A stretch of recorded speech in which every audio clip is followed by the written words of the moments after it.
Bright and early, right? This is one of the early talks of the morning, so I'm really happy you guys are all here. I'm going to make it worth it, hopefully, that you guys woke up this morning before the keynote. Thank you for being here. So who am I? I'm Cabral. I'm a product manager on the core server. I focus mostly on distributed systems, and to us, that means replication and sharding, right? In our terminology, in our terms, that's what I focus on. And as a part of this effort, I led the transactions beta program. So for the first time on the server, on the core server, we had a public beta where we opened it up to everyone. Of course, we're an open source database, so all of our commits are available to you anyway, so you can download the development versions whenever you want. But we had a structured beta program for all of you. We had over 3,000 signups, and a lot of this talk is based on some of the questions we got throughout the beta program and some clarifications I can help you guys with as we start using multi-document transactions once these are launched. So first I want to say, so now you have transactions. But how in the world have you guys been able to be so productive with MongoDB up until now, right? I've built great applications using MongoDB. There's tons of mission-critical applications I've seen across industries. How in the world have we been able to do it?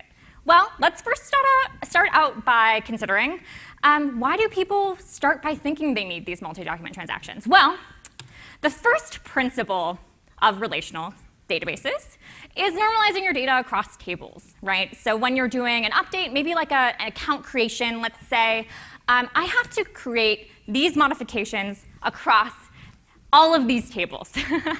And those should be atomic because I have spread my data across everything and all of these tables in relational systems.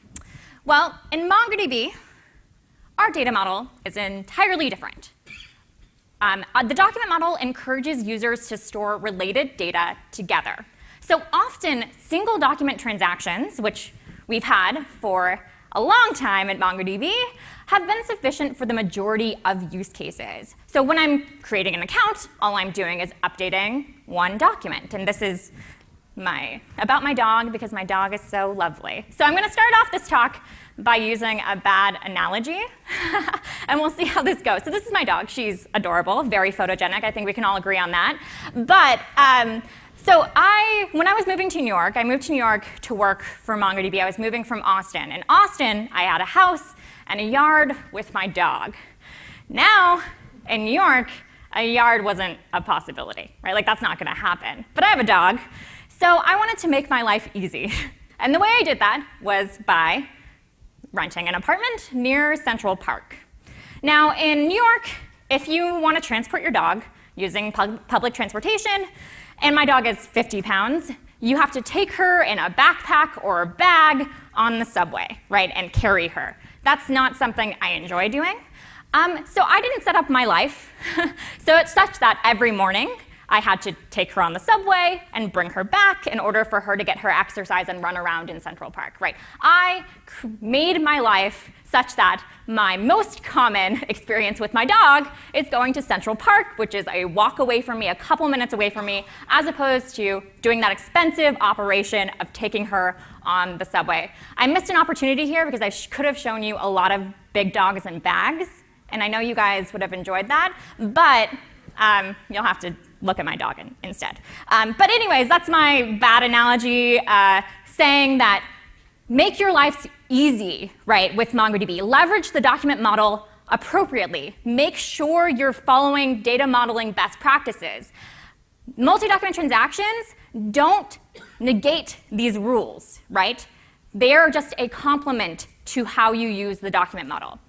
But if you're using it appropriately, your most common operation within your application is likely not a multi-document transaction, right? It's not that subway trip where I have to carry my dog. So sorry if I lost you on that metaphor. I promise we'll get to the good stuff now.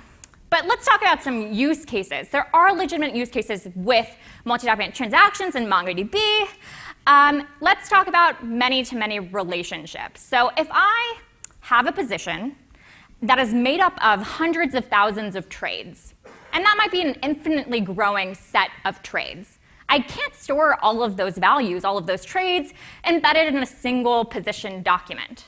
Instead, what I might do is have some position objects and have some trade objects where if I update or add a trade, I want to update the position, which is basically an aggregate view of all of the trades that make up the position.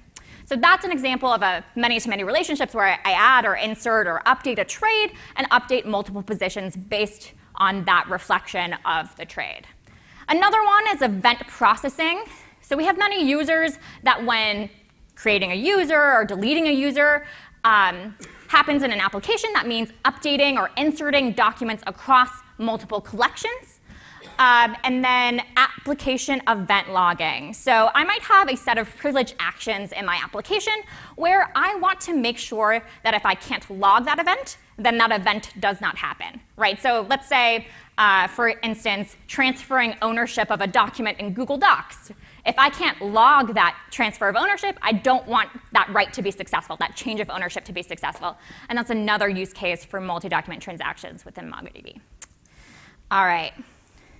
But let's actually look at the API now. Now it's going to be the technical meat of the talk, right? So we did some of the intro to transactions, why we did it, what you have now. All of you guys prior to 4.0 have single document transactions and ACID guarantees within a single document. That is still valid for many, many, many MongoDB use cases.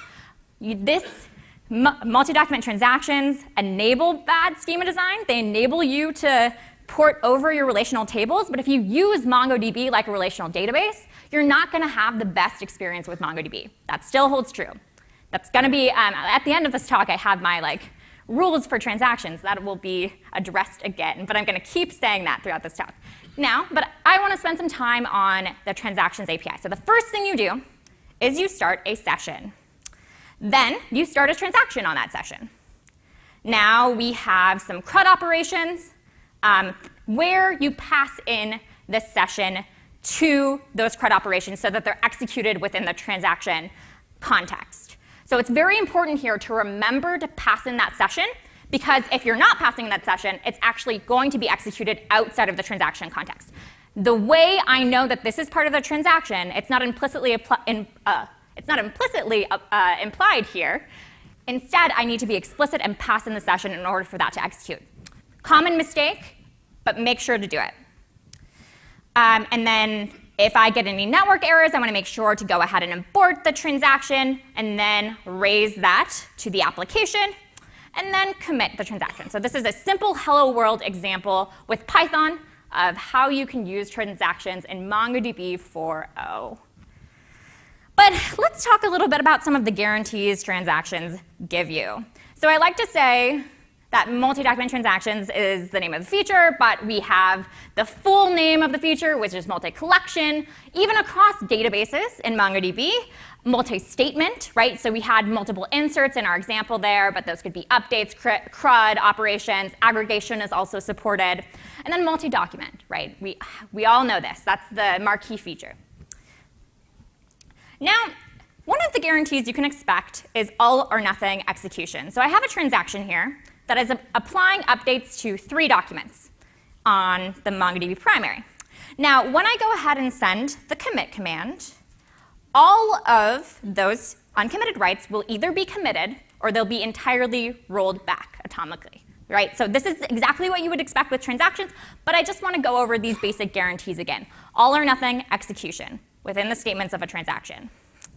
Also, within MongoDB 4.0, you're going to get snapshot isolation. And what does that mean? So every write within MongoDB is assigned a time. Now, this is a logical time based on a hybrid Lamport clock. The Lamport clock itself is probably the most cited distributed systems paper in the history of the world. I don't know. But we have implemented in MongoDB 3.6 this hybrid logical clock across your entire cluster. So this is a relative time of all the writes across even all of your shards, all of your partitions. So this is a relative time that can be compared. All of the primaries, when they accept writes, increment time, and only the primaries are allowed to increment that time because they're the only ones making modifications to the database, and that's how you increment logical time. So I had a couple writes come in here at time 100, 101, 102. Now, a snapshot at 102 would only show prior writes to that snapshot, right? Every prior write to that snapshot. Now, if I have subsequent writes come into the database at time up to 108, from 103 to 108, that's not going to be reflected in the snapshot, right? This is how snapshot isolation works in any database, but this is just a refresher here. Again, I could have another snapshot in the system. Only the previous writes are reflected in the snapshot. Subsequent writes are not reflected in the snapshot. Is that clear? Perfect. Now, MongoDB also offers read your own rights guarantees. So for those of you familiar with relational systems, this is a common guarantee relational databases have. Though a lot of modern databases that have come out in recent years actually don't offer this guarantee for what they call transactions. Instead, they perform all the writes up front and then perform all the reads up front and batch all the writes at the end in a continuous retry loop. And that's how they get that atomicity. With MongoDB, we wanted to make sure we preserve this guarantee just to make your lives easier. When we develop features at MongoDB, the entire value for us is to make developers' lives easier. We want to provide these guarantees that you're used to and you expect. We want to provide the behavior you expect. So here's how this works. If I have a transaction, and this transaction performs an uncommitted write. So let's say I update the street to 92 within a transaction. Now I have another read operation that's outside of the transaction. That's what the pink box represents, an operation outside of the transaction.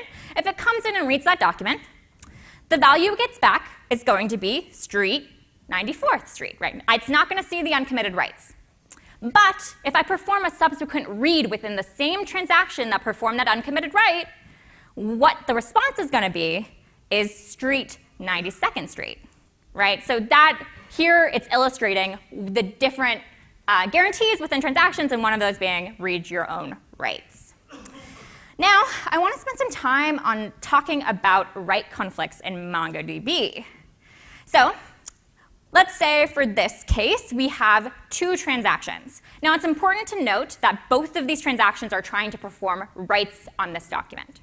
So we have transaction, the orange one, the orange transaction, going to perform a write on this document. Now, it's going to lock out all other operations, regardless of whether they're transactions or not, from modifying that document until it commits, right? So it's going to obtain the lock and hold that lock until it commits.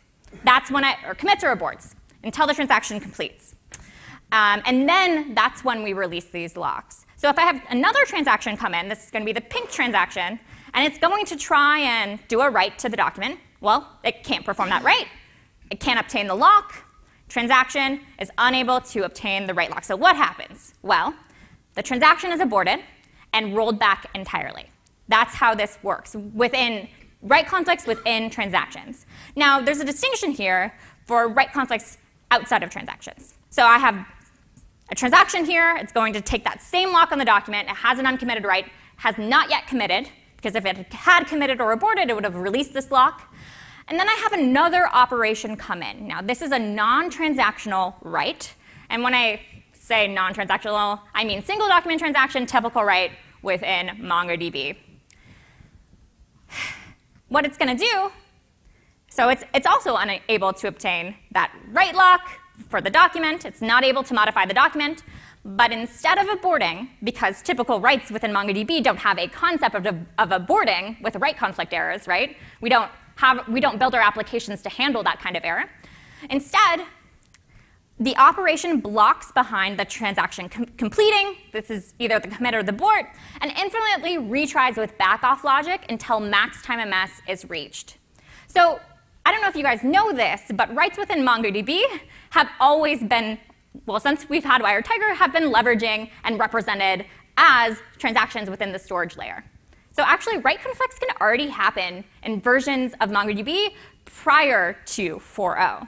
And how we handled them was exactly with this logic, infinitely retrying until max time MS is reached. You can pass in max time MS at an operation level that gives you, but basically tells the server how long to retry until it should give up.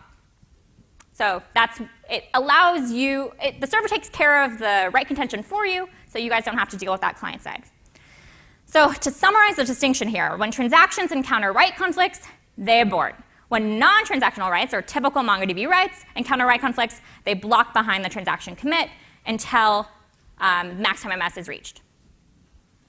Make sense? Cool. Now, I'm going to talk about reads. So it's important to note that if you want a write conflict to be triggered, you need to do writes. So I'm going to show you an example where I'm doing a read and then a write. So I have a transaction. It's reading to it from a document, but you'll notice that I didn't have to take a lock to perform that read, right? I'm not locking others out from making modifications to that document. That's a distinction I want you guys to be aware of. So, and this isn't a MongoDB behavior. That's how snapshot isolation works. This is just a refresher on that. Now, if I have a transaction that comes and tries to modify that document, even if the first transaction hasn't yet committed, it will still be successful. It will be able to obtain that lock, right? And it will continue on and be able to modify that document. Reads do not lock a document from being modified, right? So if you read a document within a snapshot and then an operation comes and deletes that document, that's completely fair, right, within snapshot isolation. In order to trigger a write conflict, in order to lock people out from modifying the document, you need to perform a write on that document. Okay. Now, I'm going to talk about what a write is now. So let's say transaction, I think it's the green one. Yeah, the green transaction tries to perform a write. But we'll notice here, it's setting the field to the same value that already exists in the document. So this kind of write within MongoDB, because we have a smart optimization layer, optimizes this out before reaching the storage engine. This is a no-op in MongoDB, right? It's setting a field to the same value that it's currently set at. So this is actually goes away. And I am not performing a write on that document. I do not need to take a lock because that is a no-op as far as the storage engine is concerned. So if another transaction tries to write to that document, it will be successful, right? So no-ops are not no-op writes. So a write where I'm not actually making a change to the document will not trigger or may not trigger a write conflict. Is this clear to everyone in the room? So how people typically encounter that is by, or mitigate that in transactional patterns, is by using something like a counter field where they increment a value. And you know an increment is always going to increment that value. You're always going to be performing a write there. So that's typically how people mitigate this behavior. So I want to talk a little bit about some production considerations. So as you have writes coming in, these are writes within a transaction. They all came in through the primary. I'll just run that animation again because I like animations. So all these writes are coming into the primary. Now, only when I send this commit, that's what the green dot represents, are those writes replicated to the secondaries. So in MongoDB 4.0, we only replicate the writes once the writes have been committed. Up until the commit, all of the transactional writes live on the primary of that replica set, right? So, and what's interesting here to note is that write concern, if we think about it, if you pass in write concern to a transactional statement, that doesn't actually really make sense because it's all going to live on the primary, right? We're not going to wait for acknowledgement of other nodes at transactional statements. If you actually explicitly pass in write concern at a transactional statement, you'll get an error because of this. Now, there's a transaction option called the write concern. And what the write concern is applied to is the commit statement. So when I go ahead and commit that value, if I use write concern 1, it's just saying wait till the primary commits, then send me a success. Write concern, for those of you that don't know in this room, is write acknowledgement. It's telling me, or it's telling the server from the client how long to wait in order to tell me or acknowledge the success of that write. So in order to confirm that a transaction is committed to the cluster, you want to wait for write concern majority on the commit. That tells you that the transaction cannot be rolled back, even in the case of a node failure. So write concern 1, if you commit the transaction on the primary and then that primary immediately crashes before propagating that transaction, then the write will be rolled back. The transaction will be rolled back atomically, right? It's still all or nothing execution and guarantees, but we want to leverage write concern at the commit if you need 100% confirmation that that write is durable, that transaction is durable. This isn't different than any other write within MongoDB, but I just want to reiterate that here. All right. Writes are only replicated once committed. All right. So this, oh, it looks a little blurry on here, but that looks better. OK. This is an example of what the wired tiger cache looks like. Now, we have some indexes, and then it points to key value store, and then there's an update structure. Now, how the update structure works is that the most recent updates are pushed to the top of the linked list, and they're all, pointing to different versions of that document. So the update structure would exist per document. Now, if I have a lot of snapshots happening in the system and have to maintain that state for a long time, if I have really old snapshots, I have to keep, as write volume comes in, I have to keep a longer and longer and longer update structure, right? I have to keep all of those version states within the wired tiger cache. And the reason why, yes, cache pressure builds up by write volume after a snapshot was created. So after I create a snapshot, the write volume that comes in after that builds up this update structure across the documents I'm updating. And I have to keep versions of that document because I need to satisfy reads across all of these snapshots, right? I can only evict updates from the update structure that are older than a current snapshot I'm using in the system. So transactions use the same snapshot throughout the duration of the transaction. So if I have a transaction running for an hour, I have to keep an hour-long update branch for every document in my cluster. And that's an expensive thing to do, right? That's a thing that most systems cannot handle.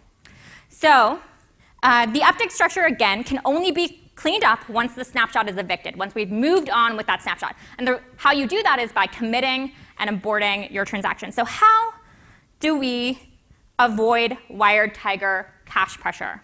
Well, in MongoDB 4.0, transaction lifetime limit seconds defaults to 60 seconds, right? So we want to mitigate this buildup of cache pressure and the type or how long you need to keep this version history in wired tiger's cache. But other things you can do to mitigate this is commit your read-only transactions.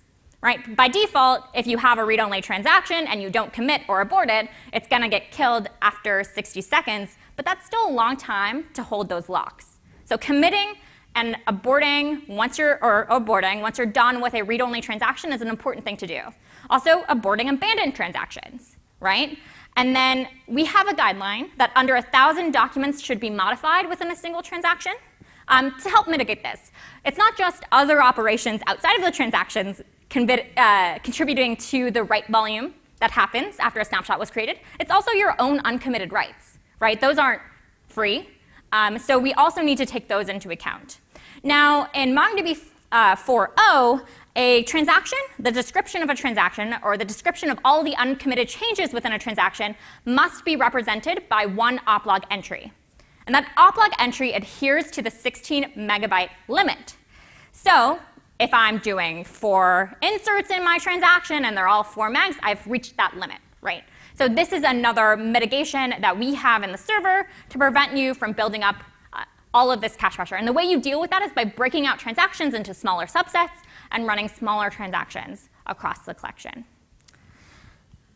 Oh, did you want a picture? OK. No, you're all right. I can get it later. Yeah, sounds good. All right, so GDL Operations. I just want to take a second to talk about them. So you guys might not know what they are. In MongoDB, GDL Operations are things like create index, create collection, drop database, all of those things. Now, every read and write on a namespace takes an intent lock. Ooh, I didn't mean to do that yet. OK. Every read and write on a database takes an intent lock on that namespace. OK? An intent lock means, basically, don't move this thing out from under me, right? Don't change something dramatically in the middle of my operation. And it holds that intent lock for the duration of the operation. Now, with transactions, it's going to hold it until it commits or aborts, until the transaction completes. Normally, with a typical read or write operation, that's just one operation. But for a transaction, it's multiple statements that and you have to wait until the commit in order to release these intent locks. Now, if I have a pending GDL operation, it's going to wait for all of those intent locks to be cleaned up so that it can safely perform GDL without changing something out from underneath a running active operation. So that's how that works. So let's say some intent locks get released because those operations have ended and they've released their locks. Well, if I have new operations trying to come and access that namespace, so it's trying to get an intent lock, it actually can't. When you have a pending GDL operation, in order for that operation to ever be successful, we can't allow new intent locks while we have a pending one. Right? We want to make that GDL operation successful. So during that time, you can have transactions or normal operations abort or fail because they're unable to take the intent lock on that namespace while you have a pending GDL operation. But once all of the intent locks have been cleaned up, the GDL operation can be performed, and then we're all good from there. Does this make sense? Cool. Retrying transactions. So going back to what I talked about in that we want to make every feature we develop in MongoDB, we want to make it as easy as possible for you guys to do the right thing and reason about these features and build production-worthy applications. Well, we spent a lot of time thinking about the retry story for transactions. And I'm excited to talk about it because I think we got to a pretty exciting answer. OK. So let's say I have, again, this is Python, a run transaction command method. OK. And it has the two inserts that we saw in my Hello World example. And yeah, so this is basically a transaction that I want to go ahead and run.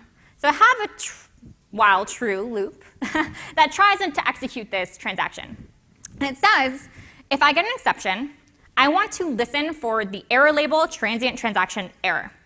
Now, in MongoDB 4.0, it's the first time we're introducing a concept of an error label. And what an error label is, it's a label to a class of errors. So you might have multiple errors that fit under this label that classify that set of errors. So an example of a transient transaction error is something like a write conflict or a network error.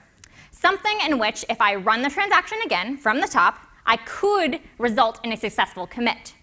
Something that I wouldn't attach a transient transaction error label to is a parsing error, for instance, or a dupe key error, something that if I rerun, I'm going to get the same exact error. So these are transient transaction errors where if I start and retry the transaction from the top, I could result in a successful commit. So what I'm doing here is I'm saying, if I see a transient transaction error, I want to continue to try. If I see a different type of error, I'm going to raise it because there's something clearly wrong with the transaction itself, logically. All right, but what if I get a network error on commit? Now, that's tricky. So I send a commit to the server, and I get a network error as a response. So the network error could happen on the trip to the server or the trip back from the server. If it happened to the server, obviously my write is unsuccessful. If it happened on the trip back to the server, back from the server, the write could have been successful. So if I get a network error, I'm really in this undetermined state. I don't actually know whether the command reached the server or not. So we wanted to think about how you recover from situations like that. So by default, the commit statement within a transaction in MongoDB 4.0 will actually be a retriable write, meaning that if it encounters a network error, it actually will automatically retry that commit for you. And once, so this only needs to be mitigated for if you get a network error on the second attempt. If you also get a network error on the second attempt with the commit statement. So how would you deterministically know whether your transaction committed or aborted? So that's what I'm going to show you. So we introduced another error label called unknown transaction commit result. So what would happen here is I'm trying, in a while loop, to commit the transaction. Right? That's what I'm doing here. I'm saying run commit until I get a response from the server. This isn't saying run commit till it's successful, because you can't force the server to be successful on commit, but you can force the server to give you a response. You can force the server to say, yes, that transaction committed, or no, that transaction rolled back. Right? That's what we're doing here. We're basically hitting the server with commit until it tells us whether it committed or not, deterministically. Now, if I get a error label, unknown transaction commit result, I continue to retry. And then if I get a different error, I raise it here. That's how this works, this part of the code. Now, you could have back-off logic implemented here. You can say, I want to retry 5 times. I want to implement my own. We wanted to give you guys your ability to implement your own application strategy here. You don't have to lock up an entire thread like this example shows for infinity, potentially. But yeah, back-off logic is something you guys can implement on the application tier. Now, here's what it looks like pieced together. And this, to me, is pretty exciting because it fits on one slide. And I feel like this is production-worthy code. So to me, that's an exciting testament to the transactions feature and how the retry story works. Right? This is saying if I get an unknown transaction commit result, I want to deterministically know whether that transaction committed or rolled back. I'm going to continue to send commit till it tells me. And then if I get a transient transaction error, I'm going to retry the transaction from the top. Perfect. All right, so my rules for transactions. First rule. All data modeling rules still apply. Remember how I said in the beginning, multi-document transactions enable you to have bad schema design? Don't fall into that trap. Please don't fall into that trap. We don't want you to use relational data modeling practices in MongoDB because you're not going to have the best experience with MongoDB. You need to follow all of our data modeling practices, even though transactions, multi-document transactions, allow you to get away with it more. We don't want you to fall into that trap. Leverage the document model appropriately. All the data modeling rules still apply. All right, transactions should not be the most common operation within your application. That's basically a sanity check for rule number 1. So if your most common operation is a statement that has to span multiple documents, that's likely because your document, your data model is not the best for your application. It's not the best for your application workload. And we should revisit how we're modeling that data. All right. Rule number 3, pass in the session to all statements you want to execute within the transaction.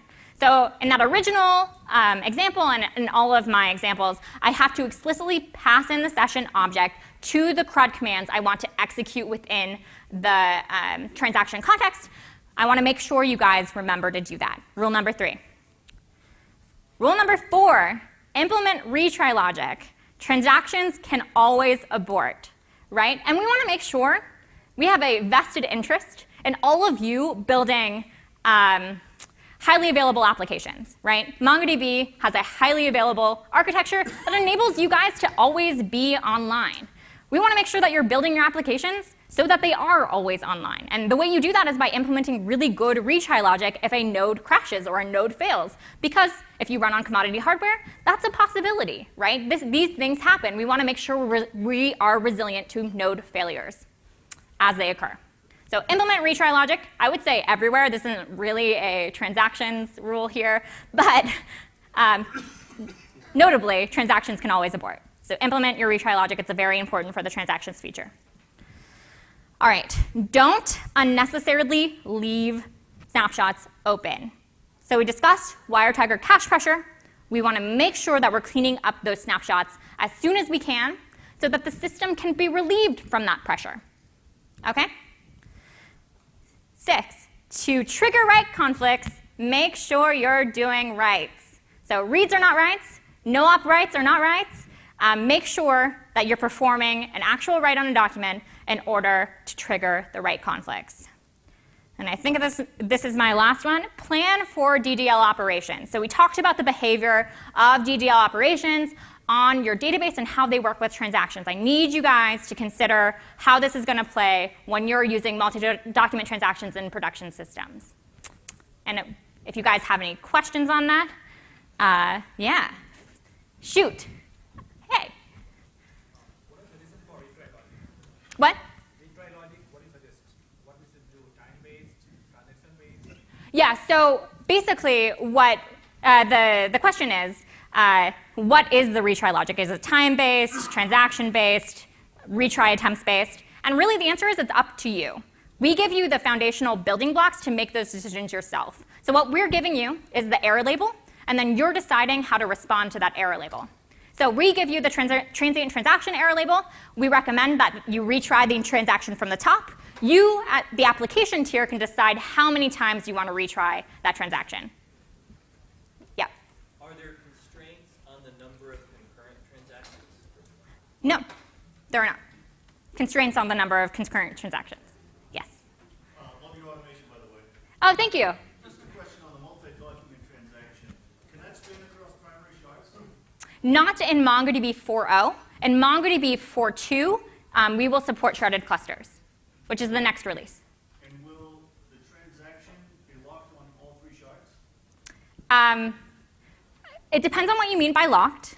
So how this will work is that you have the same constraints per shard that exists in a replica set. So we talked about the transaction lifetime seconds. That'll be enforced per shard, likely, where you have 60 seconds of runtime per shard.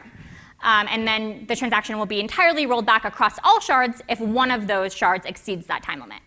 So that's an example of how that will work in sharded clusters.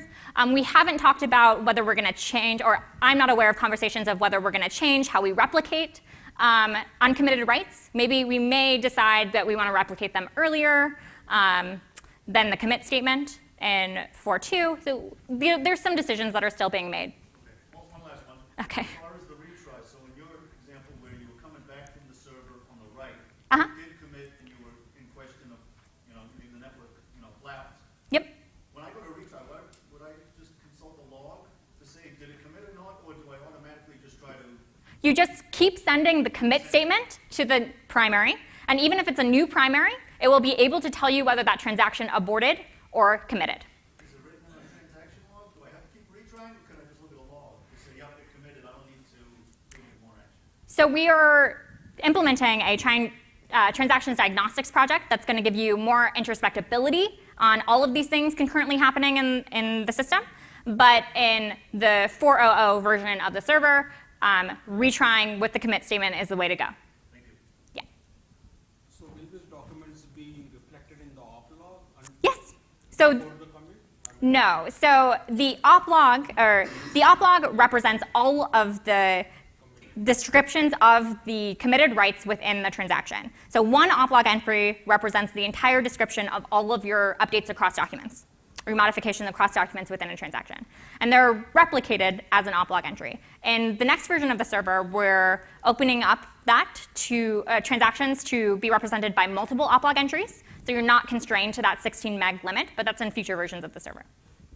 Yeah. If you hit that 16 megabyte limit, is that reported to the client? Yes. You'll get an error with that exact error. Yep. Yep. One, do you have any specific scenario which you wouldn't recommend for transactions to be used? Yeah. Well, okay, yes. And then you have a follow-up question after that, should I? The second one is totally different. The categories that you mentioned for the labels, Yes. is that predefined or is it custom? They're predefined labels that the server and drivers implemented. So the transient transaction error and the unknown commit result are both defined by the server, not configurable by the application client.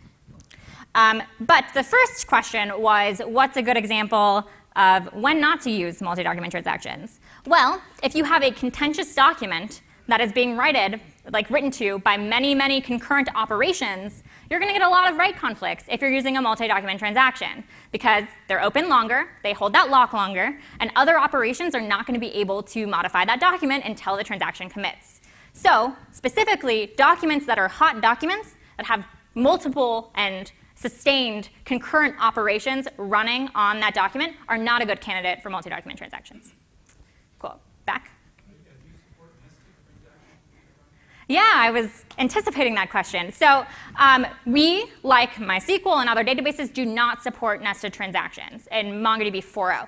We don't plan to either in the future. One of the things that we're currently considering is save points. So often people use nested transactions in order to just retry a subset of a larger transaction. So you only roll back this part of the transaction. So instead, we're considering save points. But also, in the next version of the server, we're planning to implement retry logic at the statement level of a transaction, so that you're not rolling back the entire transaction if the statement gets a transient transaction error.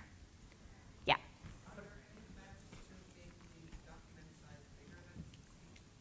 Yes. So I mentioned this, in the next version of the server, that limit will be obfuscated because transactions can be represented by many oplog entries. It won't have to adhere to that 16 meg limit because transactions can be represented by many oplog entries. So that's where we get rid of that limit. Yeah. If a transaction is blocked by another transaction, will it always get aborted? Yes. If a transaction is blocked by another transaction, it will always get aborted. If a typical MongoDB write is blocked by a transaction, it will infinitely retry with backoff logic until max time MS is reached.